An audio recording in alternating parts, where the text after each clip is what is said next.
Olá pessoal, muito boa noite, sejam muito bem-vindos a mais uma live do Restart. Hoje, essa semana, sendo agora na quarta-feira, uma participação especial que nós teremos hoje para bater um bate-papo muito interessante sobre obesidade infantil e a sua relação com o tempo de tela. E é claro, falaremos um pouco também sobre o sedentarismo.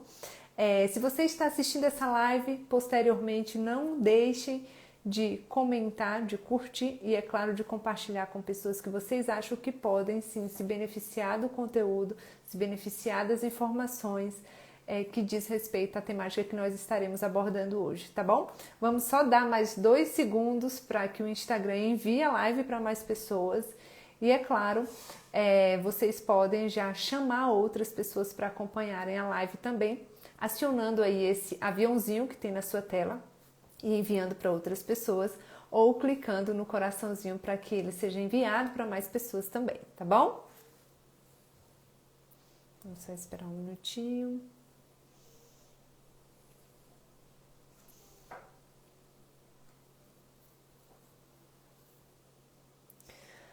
Vamos só esperar mais um minutinho para que o Instagram envie para mais pessoas. Deixa eu ver quem entrou aqui.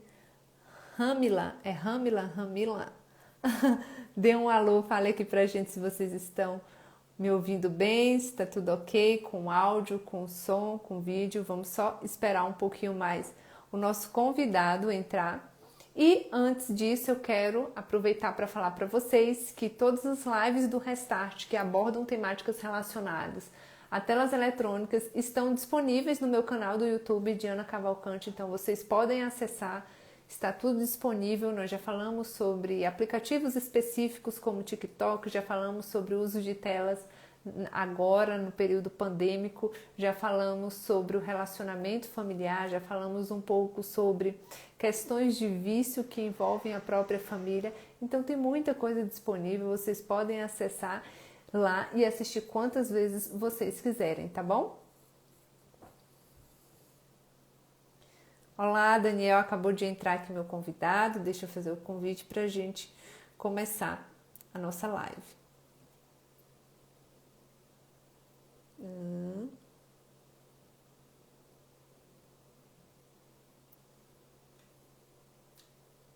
Tá, um minutinho.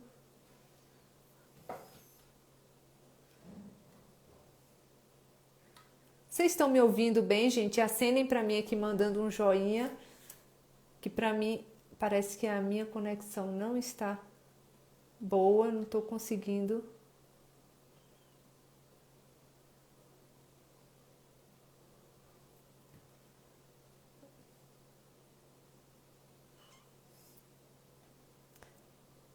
Ai, meu Deus.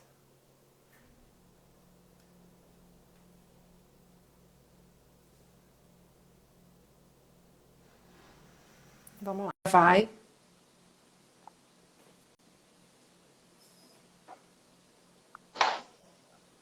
Olá, Daniel. Boa noite. Tudo Boa noite, bom? Diana. Boa noite, gente. Tudo beleza? Oh, que bom. Primeiro, Daniel, eu queria muito te agradecer por aceitar o convite de participar de uma live comigo, né? Foi um prazer fazer aquela live com você, gostei muito e fiquei muito feliz por você ter aceitado. Eu lembro que na hora que a gente estava conversando, você mencionou do seu trabalho e eu falei, ai meu Deus, eu Uhum. preciso muito fazer uma live com ele para a gente conversar sobre esse tema. Então, queria, claro, que você se apresentasse, depois eu me apresento, para a gente falar um pouco sobre a temática de hoje, que envolve a obesidade infantil e o relacionamento da obesidade infantil com o uso de telas, com o tempo de tela. Boa noite. Primeiro agradecer, Diana, esse bate-bola que a gente está estabelecendo aqui, no mundo digital de hoje. Estava agora com os alunos falando sobre essa mudança de contexto que nós vivemos, né, na era da informação. Sim. Um prazer estar aqui compartilhando essa live com você. E então, eu sou o Daniel Portela, sou médico pediatra, sou intensivista. Então, minha área de atuação predominantemente tem sido a criança grave, assistir a criança gravemente enferma. E, paralelamente, né, na minha vertente de médico e educador, né, há mais de 10 anos eu venho trabalhando com educação médica. Então, eu tenho uma área também na atuação na pesquisa, que gostaria de ter mais tempo. Meu mestrado foi sobre a obesidade infantil e aleitamento materno. Então, há 10 anos aí eu venho trabalhando com essa área da educação médica e a pediatria.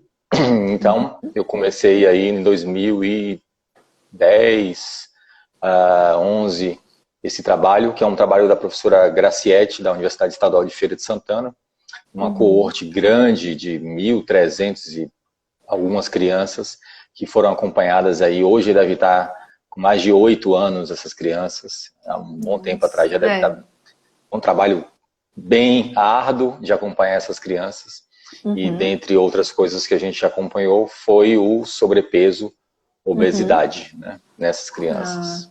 Bacana. Então é isso. Então bacana. Bom, vou me apresentar também, né, já que a gente está aí com os 2 públicos. Eu me chamo Diana, eu sou graduada em fisioterapia e trabalhei a vida inteira na docência e na área da pesquisa, né, fiz mestrado em medicina e saúde na UFBA e estou agora no programa de família na sociedade contemporânea, né, fazendo doutorado na UXAL. E o meu foco dentro do doutorado, a minha pesquisa, a tese que eu estou escrevendo, envolve justamente o uso de telas eletrônicas por parte das famílias e a interferência desse fator nos relacionamentos entre pais e filhos na primeira infância. E é por conta disso que eu abordo essa temática na minha rede social, né, que é o Restart, onde a gente discute um pouco sobre esse novo fenômeno aí chegado. Na verdade, eu falo que é uma nova variável introduzida na saúde, né? Eu acho que a chegada das telas eletrônicas, ela é uma variável nova, né? Não só a chegada dela, mas também um fenômeno no caso das crianças, de verem os seus pais também usando, né? São 2 fenômenos que chegaram aí e que a gente precisa discutir, né? Conversar, observar. Então, a gente aborda isso dentro do Restart. E assim, Daniel, você falou sobre o seu trabalho do mestrado, né, que avaliou também um pouco da obesidade infantil. Sim. Foi isso? Eu queria que você falasse um pouquinho para a gente, agora iniciando a nossa live, sobre o panorama, né, dessa situação da obesidade infantil, que a gente que não trabalha com isso, a gente percebe, eu acho que chega até a ser bem visível, mas eu queria que você mostrasse um pouco do comportamento desse fenômeno que não era até então presente nas crianças, não é isso? Sim, é o que a epidemiologia fala sobre a transição epidemiológica, né? Como você bem trouxe, nós vivemos mudanças e essa sociedade tem padrões de comportamento ligados à economia, a esse padrão de consumo, ao conhecimento, uma série de coisas, à mídia, de transformações que essa sociedade passa, e isso se reflete sempre na saúde, né? É importante a gente falar que a saúde está ligada a todas essas variáveis, e sim, como você bem trouxe, as telinhas é uma nova variável que vem sendo estudada e que a gente precisa dar atenção para ela, né? Sobre a obesidade infantil, então nós estamos falando de uma mudança de contexto há 30, 40 anos atrás. Então eu ainda como estudante de medicina, 20 anos atrás, ainda vivi mais de 20 anos atrás, vivi ainda o estudo da desnutrição infantil. Sim. A gente tinha ainda uma preocupação muito grande com as crianças desnutridas. E de fato, né, nós tínhamos por uma série de realidade, não, de contextos naquele momento, há 30, 40 anos atrás, em que a desnutrição era muito mais prevalente e pouquíssimo. Nós estávamos falando sobre menos de 5% de obesidade infantil.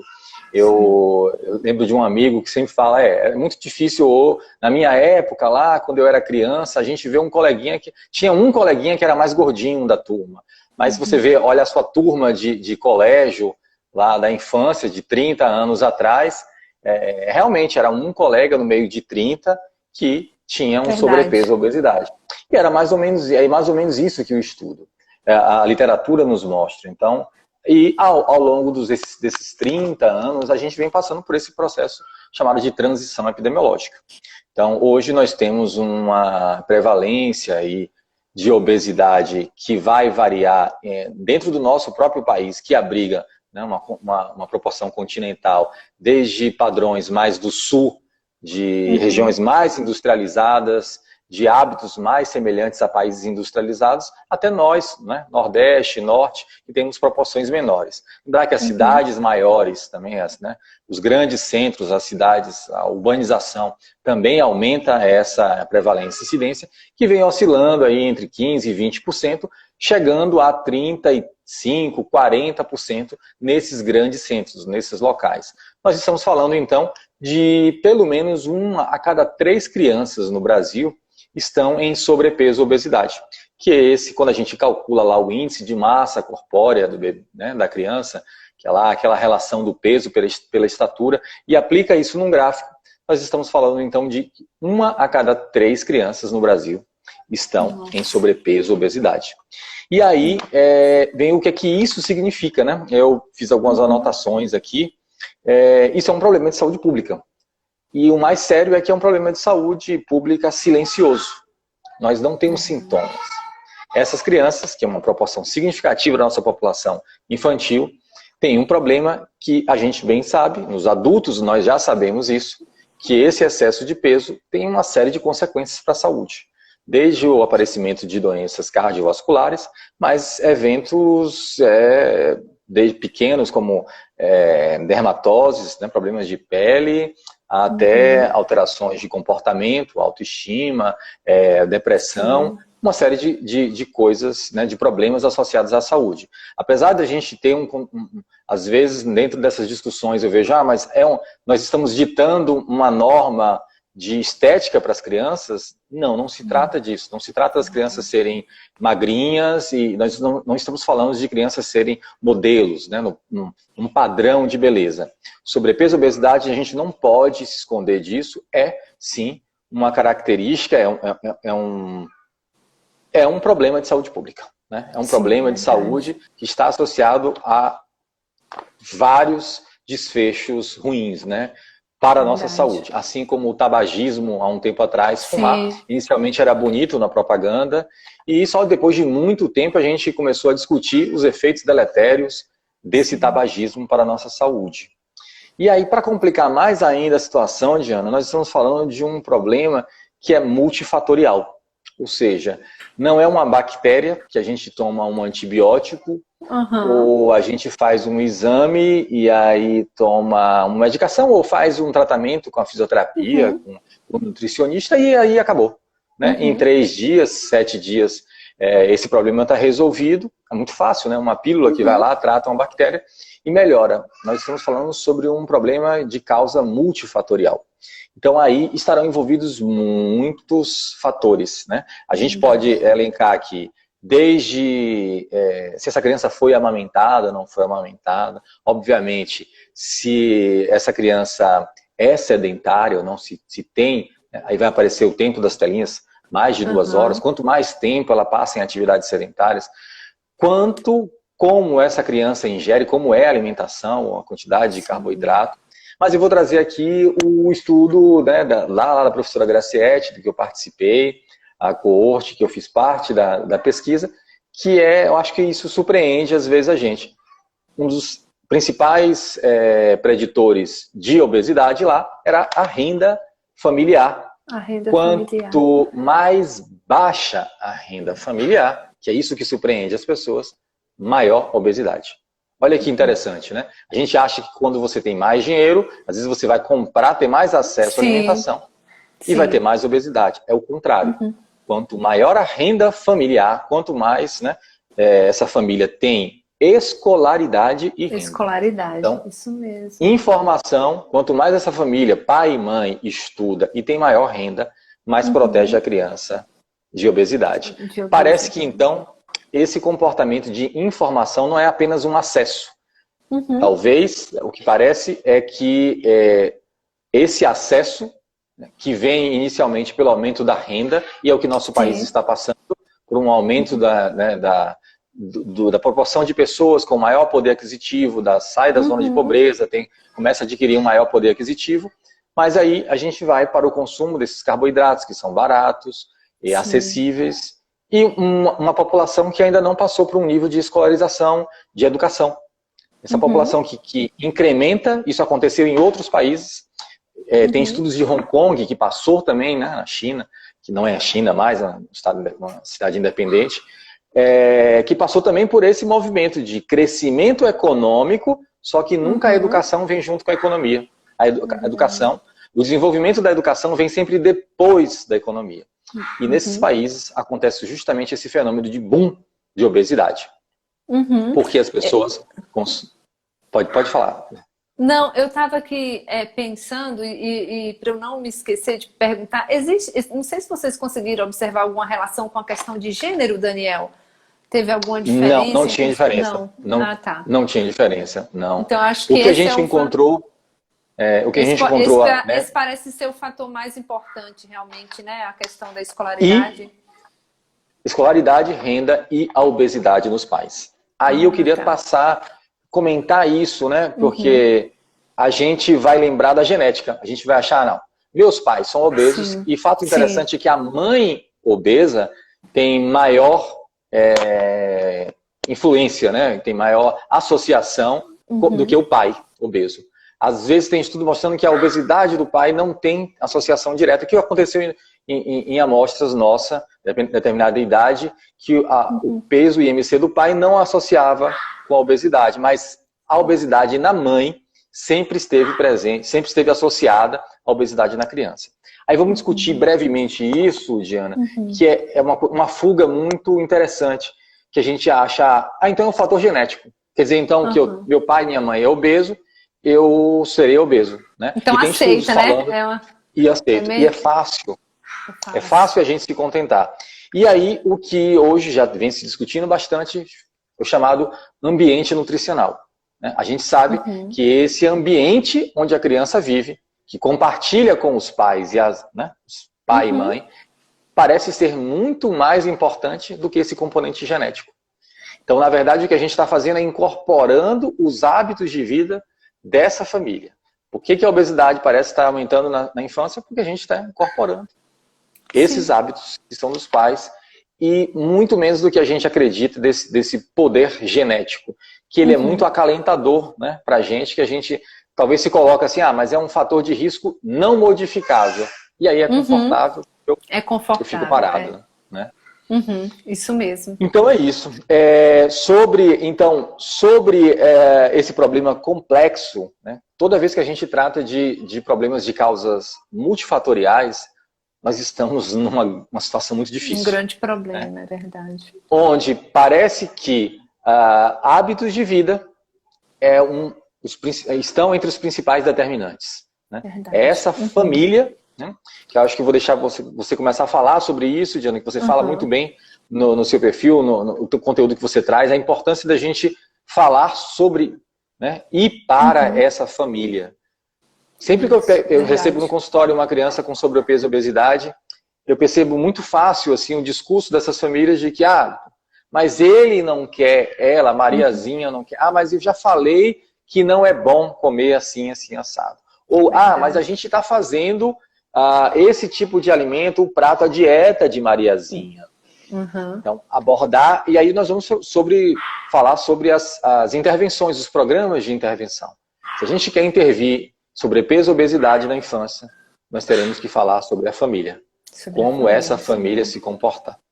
Além de hábitos nutricionais, hábitos de vida, né, desde atividades sedentárias à atividade física. Porque obesidade nada mais é do que esse acúmulo de energia pela ingesta, né, a pessoa que se alimenta com uma quantidade de calorias maior do que precisa e não gasta. Não gasta porque está parada. Né? Como você bem trouxe no início da introdução do vídeo, por que isso vem acontecendo que não existia antes tanta obesidade? As crianças brincavam. Mesmo que consumissem maior quantidade de calorias, estavam protegidas da obesidade porque brincavam, porque se exercitavam. E uma criança, é só você parar e olhar que a natureza da criança é essa. É brincar, se movimentar e gastar energia. Então, acho que aí Daniel, a gente começa a introduzir um pouco do que você vem trazer.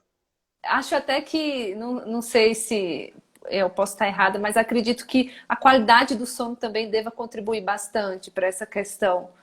Né? E eu acho que cada vez mais o sono vem sendo de uma qualidade insatisfatória, né? E aí entra muita relação com a tela, né? Que em alguns estudos eu venho percebendo.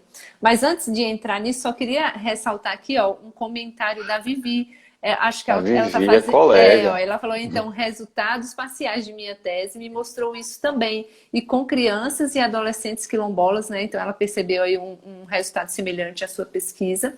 Ela também colocou as crianças que eram beneficiárias da Bolsa Família consumiam mais alimentos processados, olha, e respectivamente tiveram níveis mais elevados de PA, né? De pressão. É pressão arterial aqui, né? Não é isso? Isso, é. Nossa, Deixa muito, eu falar, muito a Vivi é bacana. minha colega de faculdade, lá ela dá aula junto na mesma uma escola. Vivi faz parte de um trabalho super bacana, ela estuda hipertensão e na população negra quilombola, e aí Bacana. hipertensão e diabetes são complicações, Diana, que já são notáveis, assim.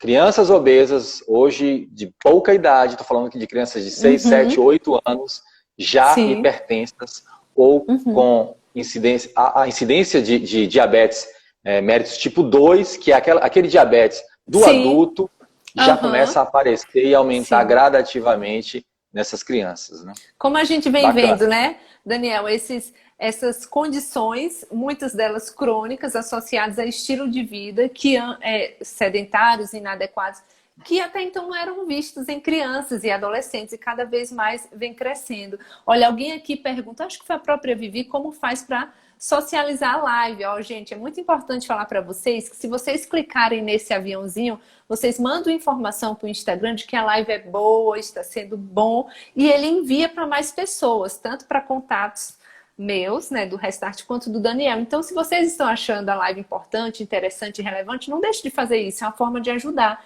E se vocês quiserem enviar para uma pessoa específica, né, então clique nesse aviãozinho aí e você vai conseguir direcionar para essa pessoa e ela vai poder ver não só agora, mas pode assistir depois. A live vai ficar salva no meu Instagram e também vai para o meu canal do YouTube e vocês vão poder assistir mais de uma vez, caso queiram, né? Bom, Daniel, então você fez uma explanação muito interessante sobre o fenômeno, né, da obesidade infantil. E agora eu vou falar um pouquinho sobre a relação com o tempo de tela, né, que vem me Uhum. assustando e observando aí dentro dos estudos que já há muito tempo atrás, na época das mídias apenas de computador, televisão, já existia muitos estudos que mostravam associações entre os dois fatores, tempo de tela, daquele tipo de tela, né? Tempo de tela e obesidade infantil. E a maioria dos estudos, muitos deles até foram ensaios clínicos randomizados, que dentro da área da saúde é um desenho Top. metodológico padrão ouro, né? Então, assim, nesses estudos, eles mostravam justamente isso, que nas intervenções que eles fizeram, nos grandes experimentos, para retirar o tempo de tela, nos mesmos que conseguiram diminuir através do programa proposto, né, para reduzir o tempo de tela, também diminuiu a obesidade infantil. Então, eles já começavam a mostrar lá atrás, com aquele tipo de tela, que existia uma associação muito forte, até uma possível relação de causa e efeito.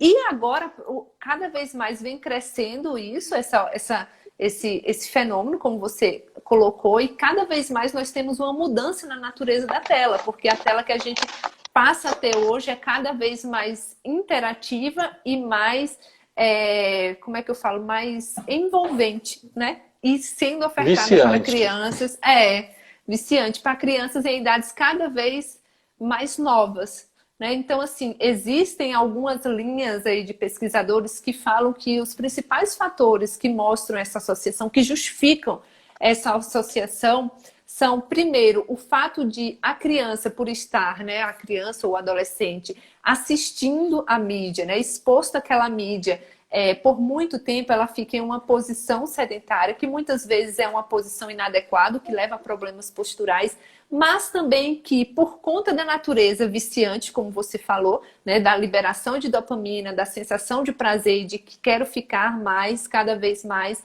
faz com que essa criança se distraia, porque ela fica distraída, né?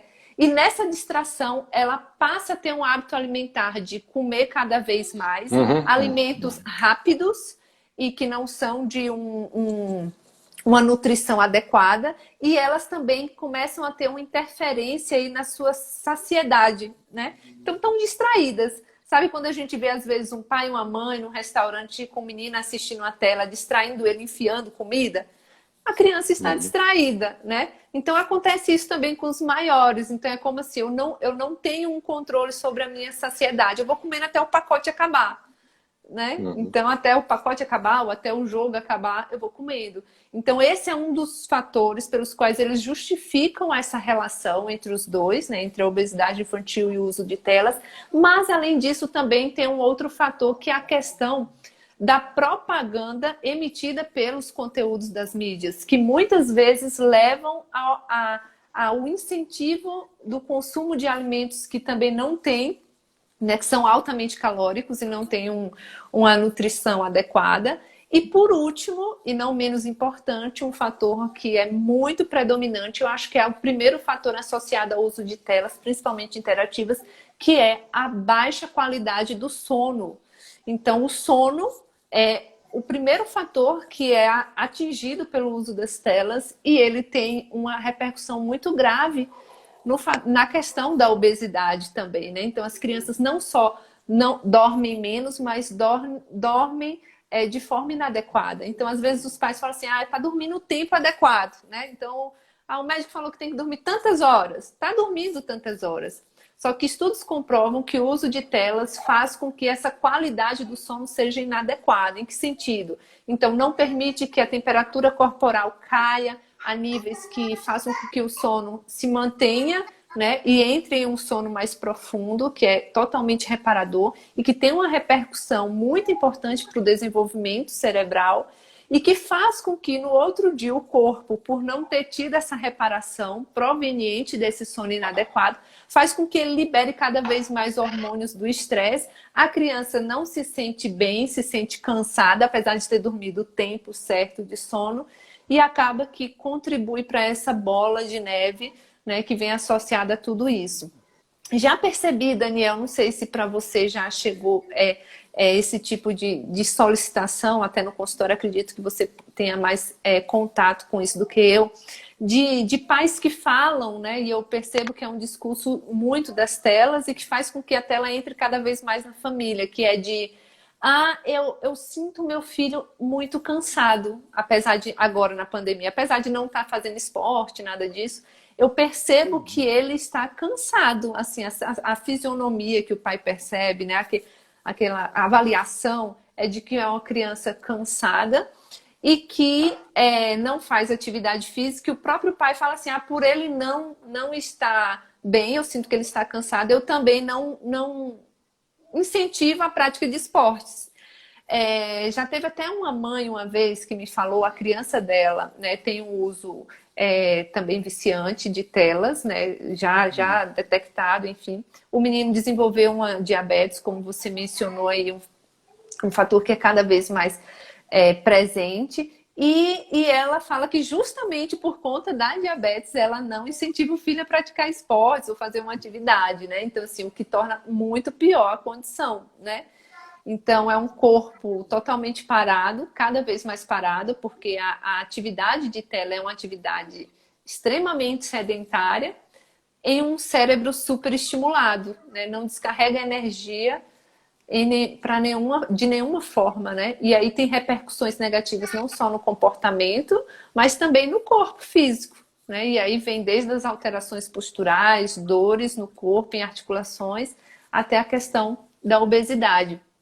Eu também descobri alguns estudos que mostravam uma associação muito grave relacionando o tempo de tela, que foi estudos que mostraram associação com a síndrome metabólica. Eu queria, se você puder falar um pouquinho sobre isso, Daniel, mas assim, o que seria a síndrome, né, metabólica? Acho que você tem mais propriedade do que eu. Mas mostrou a associação entre tempo de tela e síndrome metabólica, que envolve, acho que, aumento de açúcar no sangue, uma série de fatores, né? Além do sobrepeso e obesidade, nós vamos começar a ter essas consequências, né? Que aí os níveis de glicemia, de pressão arterial, dislipidemia, né, do colesterol. Essas características em conjunto, né, que formam uma síndrome chamada síndrome metabólica. E tudo está associado, como você bem trouxe, aí, a esses hábitos de vida, esse padrão Sim. comportamental, como a Vivi trouxe muito bem aí, os velhos e chamados determinantes sociais de saúde. Verdade. Nós vivemos e adoecemos ou não, né? Como vivemos, isso será determinante para a nossa saúde. Assim Sim. como no século passado morríamos por doenças infectoparasitárias ou bacterianas, porque nós não tínhamos saneamento básico. Então, crianças que brincavam na zona rural e não tinham nem sequer rede de esgoto na rua onde moram e não tinham nem banheiro dentro de casa, a gente tinha aquele padrão de adoecimento. Tá na mais que na hora da gente perceber que nós adoecemos por conta do modo nosso, como vivemos, né? Como vivemos, isso mesmo. Da mesma forma que o Snow, né, lá no século retrasado, traz lá o pai da epidemiologia, que começa a perceber isso, cólera, que as pessoas morriam porque elas viviam naquele ambiente que tinha aquelas características assim, assim, assado. A gente, no momento de transição, estamos num novo modelo de vida e que vamos sim adoecer e possivelmente morrer muito mais cedo. Essa geração que tem agora uma possibilidade de expectativa de vida mais alta, só que não. Talvez essa geração a gente pode, ao invés de ter uma geração agora das crianças que estão nascendo, alcançarem os 100 anos ou mais de idade, a gente pode sim ter uma geração que, se está ficando diabética ou a síndrome metabólica dentro das primeiras 2 décadas de vida, é muito provável que essa geração vai começar a infartar aos 30 anos de idade, né? E ter as doenças cardiovasculares lá, que estão entre as 3 principais do mundo, aos 30 anos de idade, né? E as consequências diversas, diabetes, a insuficiência renal, a retinopatia e as várias complicações, né, que começam lá na infância, a partir dessa obesidade que a gente acha que a criança não tem problema algum, mas ele é tão saudável, ele brinca, ela brinca, ótimo, tá tudo bem, mas será que tem algum problema? Será que eu preciso me preocupar com isso? Bem, essa conta só vai chegar daqui a uns 20, 30 anos de idade. Verdade, isso mesmo. E assim, como você falou, Daniel, da importância do brincar, né? A gente percebe também que cada vez mais essa brincadeira livre, e quando eu falo brincadeira não é atividade programada, né? Que às vezes as pessoas confundem, e os pais hoje cada vez mais são incentivados a programar, ter atividade para cada instante da criança. Eu estou falando da brincadeira mesmo, né? A brincadeira que parte da criança, né? Da iniciativa dela do vamos brincar, né? E vou brincar disso, e correr, inventar uma coisa e outra. E que é muito cheio de movimento essa brincadeira, né? E hoje está cada vez mais restrito, assim, esse tipo de brincadeira. Antigamente a gente associava muito, e tinha muitos estudos que mostravam a associação com o ambiente, né? Então, ambientes tipo apartamento, aqueles ambientes urbanos, dificultavam mais isso, né? Enquanto que comparado com pessoas que viviam na área rural e interiores. Mas hoje a gente percebe que, independente do local, muitas das crianças têm esse comportamento de não brincadeira, né? De estarem sempre brincando com os seus dispositivos eletrônicos, e aí entra todos esses fatores que a gente está falando. E eu percebo também no discurso das famílias, já que a gente está fazendo uma abordagem sempre voltada para as famílias, que existe essa preocupação sempre com o filho, mas nunca os pais fazem um olhar para a família, né? Então é bem dessa forma, não só com a alimentação, acredito que você percebe muito isso, mas é tipo assim, mas ele tem problema com telas, né? Tipo assim, como eu faço para resolver o problema dele? E aí, às vezes, quando a gente vai olhando para a família, a gente percebe que tem muitos problemas na própria família que fazem com que aquela criança tenha aquele problema. E quando a abordagem é familiar, é muito difícil de se ter um resultado, né? É muito difícil, primeiro, educar, porque eu acho que a gente faz um papel, né, muito de educador mesmo, de tentar primeiro conscientizar, para depois ter aí a participação dessa família nesse sentido de modificar esse hábito alimentar ou esse hábito de estilo de vida, né, de sedentarismo e até esse hábito de permissão de fazer certas coisas. Eu sempre falo para os pais que a criança precisa de um momento fora dessa programação estipulada por eles, ou seja, um momento de ócio sem fazer nada, para que eles criem. E eles falam assim, mas tipo assim, eu não sei não fazer nada. Como eu vou entregar para o meu filho um não fazer nada se eu não sei fazer isso, né? Eu não sei ficar olhando, pensando, né?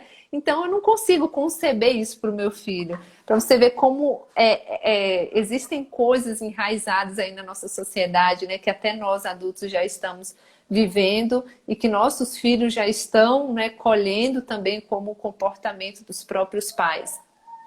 A gente precisa muito dessa abordagem e frisar o tempo inteiro que a família é muito importante para essas intervenções. Como você falou, um medicamento só não vai resolver, né? Não tem uma terapia específica que resolva isso, que não essa que envolva todos os componentes familiares numa conscientização do problema, né? E numa determinação de mudança de hábito. E, é claro, paciência para que esse hábito tenha aí o seu resultado final, que eu acho que é uma ansiedade muito grande das pessoas, de eu comecei a fazer hoje, já quero ver o resultado amanhã, né? Acho que isso é muito padrão comum. Cultural, né? Essa família também vem participando dessa construção desse padrão cultural, de como nós nos comportamos, até da forma como a gente espera o mundo, rápido, de ter que ter, né, resultados rápidos.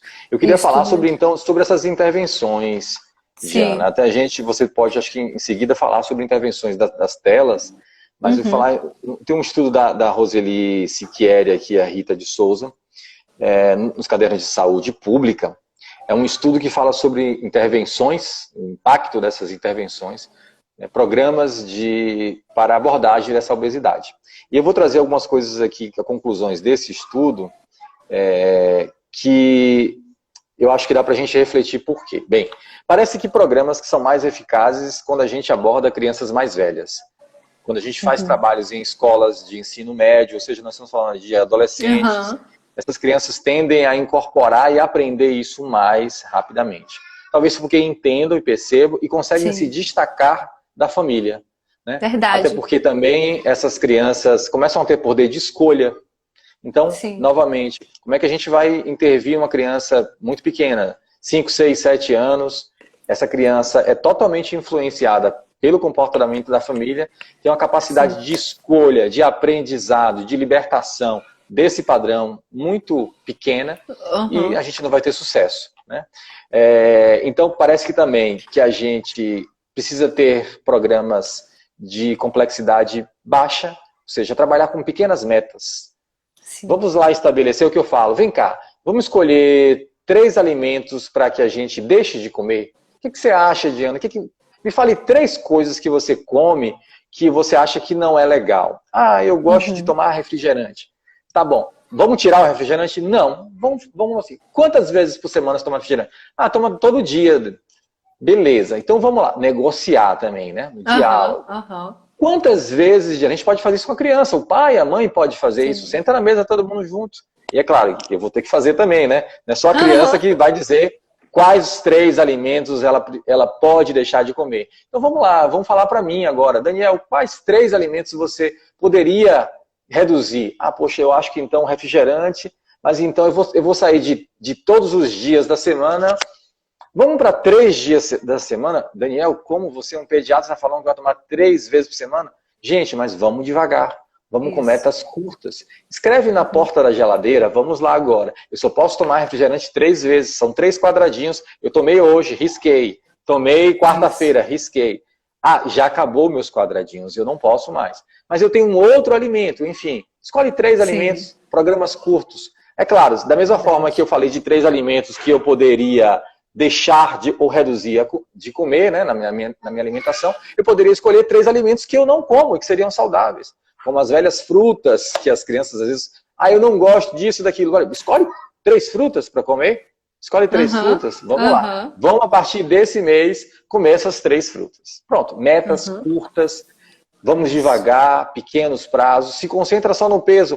Que tal? Vamos tentar perder aí 1 quilo em um mês, que é Uhum. uma meta bem frouxa, bem curta, né? Uhum. Sem tem grandes necessidades, porque isso vai causar frustração, e a frustração a Uhum. gente volta para o patamar anterior e saber que nós estamos incorporando hábitos, e isso demora tempo. Você demorou, nós demoramos um bom tempo para chegar onde chegamos. Calma, vamos chegar em outro lugar, mas devagar. Quem sabe em 1 ano, 2 anos, nós vamos modificar Sim. esses padrões, né? Então, esse é Uhum. um outro aspecto, metas curtas, né, dialogadas, coloque a criança para decidir. Por fim, Diana, eu queria destacar aqui as intervenções centradas na família. Né? Uhum. Quando a gente faz dieta da criança, quando a gente faz o cardápio, leva a criança, Mariazinha, Joãozinho, para o nutricionista e faz aquela lista de alimentos que uma criança vai comer no meio de uma família, Uhum. aí parece que não dá muito certo. Então, se Uhum. essa família procura a nutricionista, aí já é diferente. Se essa Uhum. família, se a criança foi levada ao pediatra, mas quem sabe o endocrinologista, o clínico, vai avaliar você, mãe, e você, pai. Uhum. E no final, o que é que nós vamos fazer para a nossa família? O que é que nós? Então, agora é uma reunião da família. Senta lá as 4 pessoas, 3, 4, 5 pessoas. Gente, vamos falar sobre nossa alimentação, nossos hábitos de vida. Talvez isso também seja um gatilho aí para a gente pensar nas mudanças e intervenções para as telinhas, né? Sim. Que não só Uhum. devemos falar sobre a Sim. alimentação, mas lembra lá do gasto energético. Não adianta Uhum. só ingerir ou ingerir menos Uhum. se eu não gasto energia. Nós ainda estaremos falando sobre sobrepeso e obesidade, né? Acho que Sim, isso. verdade. Você falou muito bem, Daniel, sobre essa questão da atividade, e eu lembrei que existe também alguns pesquisadores que falam sobre como as telas vêm sabotando os esportes. Sabotando no sentido de como a criança vai dando cada vez mais preferência por conta, né, da liberação excessiva de dopamina e a sensação de prazer, ela vai cada vez mais tendo desejo por essa atividade que é passiva, que é confortável, no qual não existe muitos dos embates de um esporte real, né? Que tipo de dificuldades a gente tem? Que tipo de superações a gente tem que ter num esporte, por exemplo, numa atividade? A primeira delas é que a gente não é atleta da noite para o dia, então exige esforço, né? E esse esforço não é exigido em um jogo de videogame, né? Como é exigido na vida real. Então ele precisa vencer uma resistência de tentar várias vezes, até ele se aperfeiçoar, até ele ser um bom goleiro ou qualquer outra atividade. E comparado com a atividade virtual, é desleal, porque ele não precisa dessa mesma quantidade de esforço para ter o resultado que ele deseja. Né? E que é uma ânsia, né? Uma ansiedade da própria idade, da infância e da adolescência, que anseia por atividades de baixo esforço e alta recompensa. Então é importante a gente lembrar disso para a gente entender, por exemplo, como quando muitas pessoas falam, ah, mas eu chamo ele para brincar, eu chamo ele para jogar bola e ele não quer. Então eu estou dando todo dia para essa criança uma fruta sem leite condensado. Da noite por dia, eu passo a dar a fruta todo dia com leite condensado. Daqui a alguns anos, quando eu botar a fruta sem o leite condensado, você acha que ele vai querer? Não vai. O nível de prazer que ele estava habituado era alto.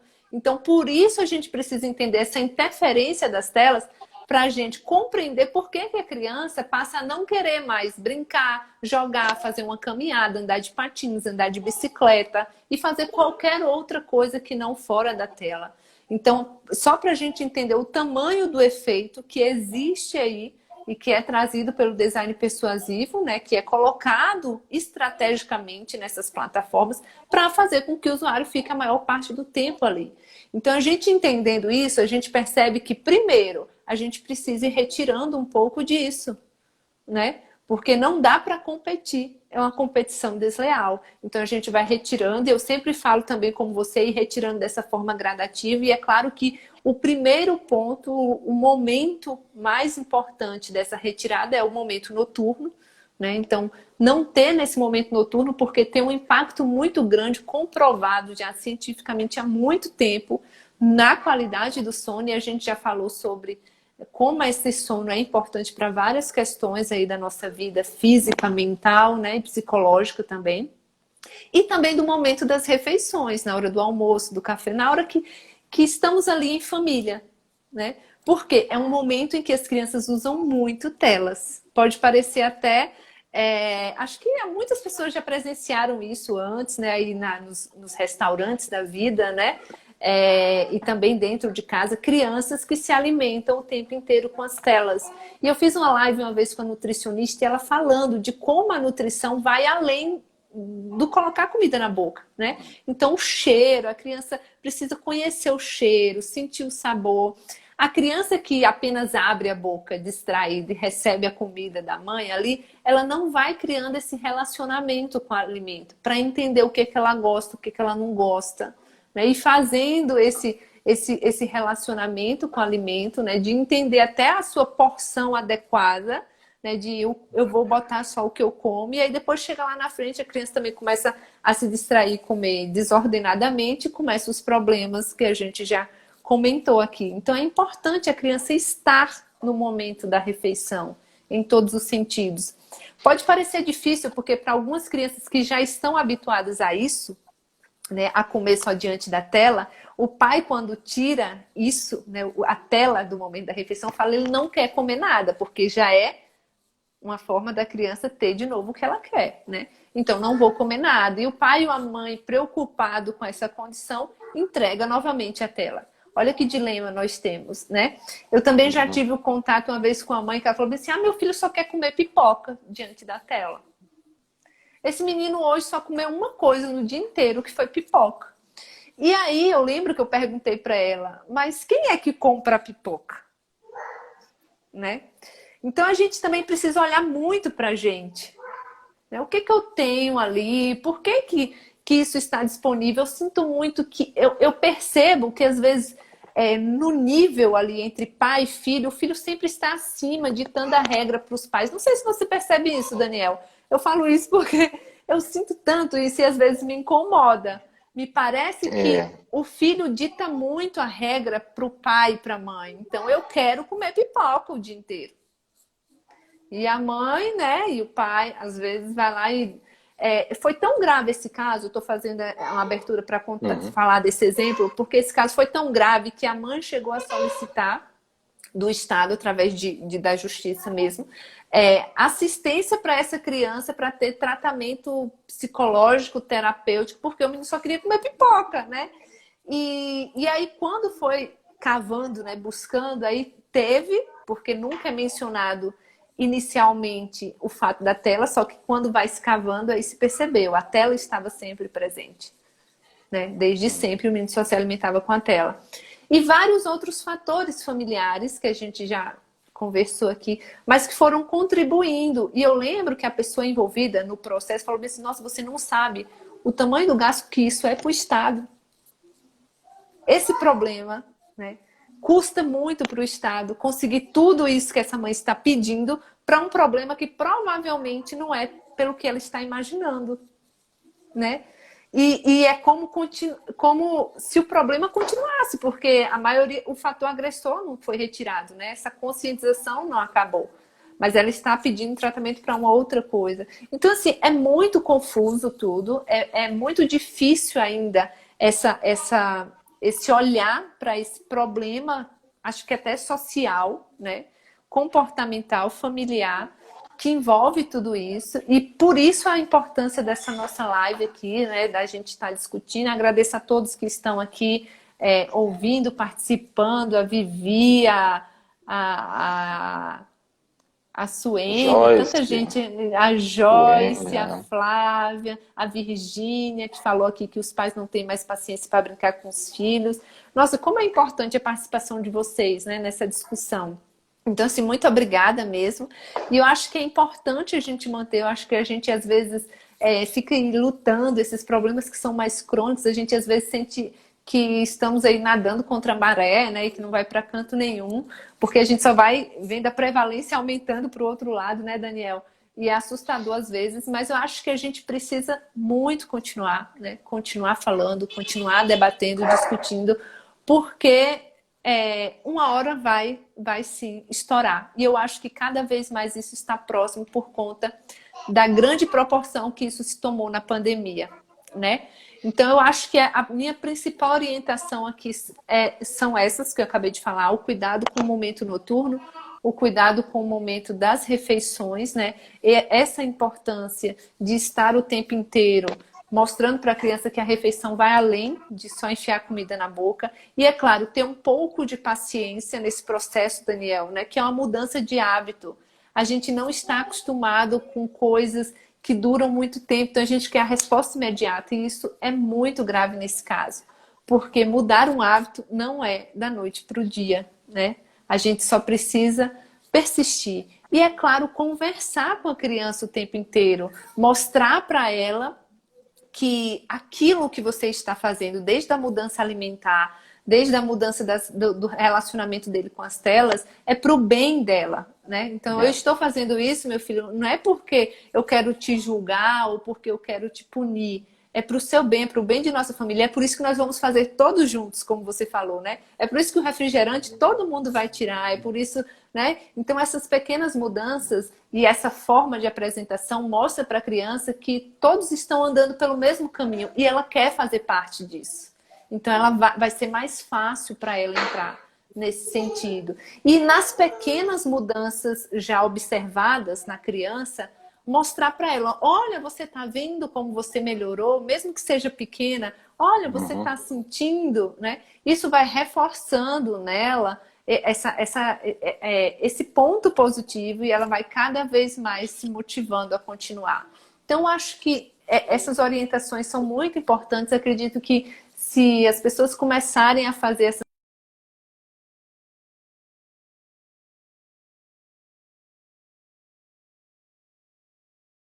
precisamos só se... Eu tô aqui? Tá me ouvindo? Caiu. Uns segundos, um lapso. Voltou. Tá. Voltou. Tô lendo aqui as mensagens só pra gente finalizar, que acho que nosso tempo já até passou. Mas a Bibi falou: ó, precisamos socializar essas lives para que mais pessoas tenham acesso a essa informação. Isso mesmo. Consegui tirar a tela de minha filha à noite, graças a Deus. Parabéns, Suênia. Parabéns, é isso mesmo, é uma grande evolução. O Lucas aqui, obrigada, Lucas, mais uma vez por participar. Ele falou: foi com a sua ajuda que consegui aprender com o Restart. Ai, que bom, fico feliz. Muito obrigada, gente. Muito obrigada, Daniel. Vamos finalizar, que nosso tempo já passou. Mas, assim, foi muito boa a live, muito bacana, muito enriquecedor. Quero muito te agradecer e também dizer que estou sempre disponível para você, para todos vocês que estão aqui, que quiserem tirar alguma dúvida. Dizer mais uma vez que a live vai ficar salva no meu canal do Instagram e também lá no canal do YouTube. Também vou disponibilizar depois para o Daniel, para ele, enfim, compartilhar da forma que ele quiser, tá? Obrigada, Daniel. Eu que agradeço, Diana, agradeço aí ao pessoal presente, espero que as informações tenham sido úteis e sempre tem como mudar a gente. O exemplo aí tem pouca, né, às vezes parece que é pouco, mas sim, é possível mudar, mas a gente tem que querer, tá bom? É isso, um abraço a todo mundo, gente. Até a próxima, gente. Diana. Até a próxima, Daniel. Obrigada. Tchau, tchau, até mais. Boa noite, gente. Boa noite.